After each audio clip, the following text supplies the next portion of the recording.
So అంతా మీకు procedure చెప్పారు కదా. సో ఏమి డౌట్స్ ఏం లేవున్నాయా? ఏం లేవు, ఆల్ గుడ్ కదా. మిమ్మల్ని ఫస్ట్ చెన్నై దగ్గరికి తీసుకెళ్తారంట. అక్కడ మీ రిజిస్ట్రేషన్స్ అవన్నీ జరుగుతాయి. మీకు ఐడి కార్డ్స్ ఇస్తారు, అది తీసుకొని మీరు కంపెనీకి వెళ్తారు. అక్కడ హాస్టల్ ఫెసిలిటీస్ మిగతా అవన్నీ అక్కడ ఉంటాయి. ఇప్పుడు నేనేమనుకుంటున్నానంటే మీతో పాటు కానిస్టేబుల్ వస్తాడు, ఓకేనా? మీతో పాటు కానిస్టేబుల్ వస్తాడు. ఎక్కడైనా ఆపినప్పుడు మీకు తప్పకుండా కానిస్టేబుల్ మీకు చెప్పి దిగండి. ఎక్కడికైనా పక్కకి వెళ్ళినా కూడా చెప్పకుండా దిగకండి, సరేనా? జాగ్రత్తగా సేఫ్గా వెళ్ళండి, హ్యాపీగా ఉండండి. అక్కడ మంచి ఎక్స్పీరియన్స్ ఫేస్ చేసి ఏదైనా ప్రాబ్లం ఉన్నా నా నెంబర్ తీసుకోండి. మీరు ఫస్ట్ బ్యాచ్, ఓకేనా? ఎవరో ఒకరు ఇనిషియేటివ్ తీసుకొని ఫోన్ నెంబర్స్ అందరు యాడ్ చేసి ఆ గ్రూప్లో నన్ను యాడ్ చేయండి, ఓకే? టాటా కంపెనీ బ్యాచ్ 1 అని పెట్టండి గ్రూప్ పేరు, బ్యాచ్ 1. మీరంతా బ్యాచ్ 1, ఓకేనా?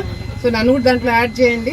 ఎప్పటికప్పుడు నాకు అప్డేట్స్ ఇస్తుండండి. ఏ టైం అయినా సరే, ఏ టైం అయినా మేడం పలానా చోటుకి మేము చెన్నైకి ఇప్పుడు చేరుకున్నాం, ఐడి కార్డ్స్ ఇచ్చారు, ఆల్ గుడ్, తిన్నాము, అంతా ఓకే, బస్ ఎక్కినాం, హొసూరుకి వెళ్ళాం, డైలీ రొటీన్. మీరు చేరి కంపెనీలో జాయిన్ అయ్యి మీరు హాస్టల్ ఫెసిలిటీస్ అన్ని బాగున్నాయని చెప్పేంత వరకు నాకు అప్డేట్స్ ఇవ్వండి. ఏదైనా అవసరం ఉన్నా కూడా వెంటనే నా గ్రూప్ లో మెసేజ్ పెట్టండి. ఏదైనా ప్రాబ్లం వచ్చినా కూడా నేను అర్ధరాత్రి అయినా నేను వెయిట్ చేస్తుంటాను మీరు చేరేంత వరకు. మాది చాకరాజంలో దొనిపాడు మండలం.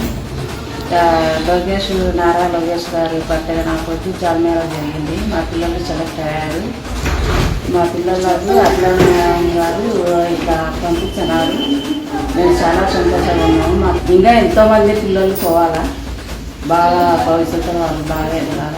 Thank you so much for giving this opportunity. Thank you ma'am for supporting us for job mela and మాకు ఇంత కేర్ తీసుకొని ఇంకా సెక్యూరిటీ అండ్ ఒక గైడ్ గా పోలీస్ ఆఫీసర్ ని కూడా మాతో పంపించినందుకు చాలా thank you. Thank you Akhila madam గారు. థ్యాంక్ యూ లోకేష్ అన్న for giving me this opportunity. Thank you, Lokesh Anna, to giving me this opportunity. Thank you Lokesh అన్న. థ్యాంక్ యూ లోకేష్ అన్న. థ్యాంక్ యూ లోకేష్ అన్న ఫర్ గివింగ్ దిస్ ఆపర్చునిటీ.